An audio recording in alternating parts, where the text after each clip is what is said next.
Il San Marino punta alla prima vittoria di stagione di fronte a Fiorenzuola che, sceso dalla Serie C, ancora non ha alzato la voce in questo campionato. Tra i titani assenze importanti, Pazzini, Maggioli, Tengorano, Altamura e Pasa, due sammarinesi siedono invece in panchina, nella fattispecie Sensoli e Lazzari. Arbitra la gara Pascuccio della sezione di Ariano Irpino, coadiuvato a Sadicai di Mestre e Scaldaferro di Vicenza. Titani subito avanti con Arcopinto in classe 2003, insidia la porta difesa da Gili con un tiro cross pericoloso. Si salva in questo caso la retroguardia rossonera. Fiorenzuola che non rimane a guardare, il tiro di Gozzerini si alza di pochissimo sopra la traversa della porta difesa Rinaldini.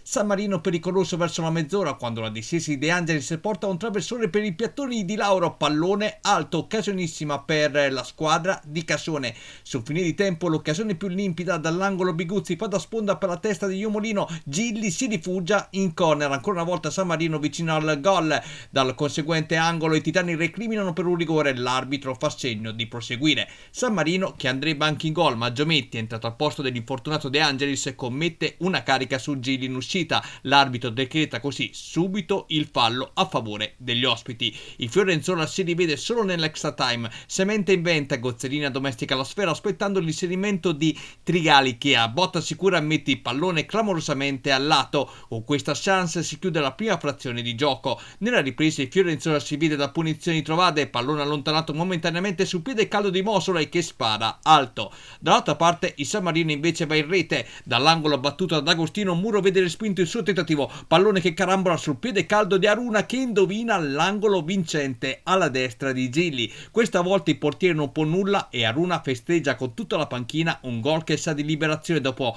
una settimana tormentata, facendo pensare finalmente ai titani a una possibile vittoria. Gli uomini di Cassone ci credono e centrano una traversa con Di Lauro, andando così vicinissimi al raddoppio.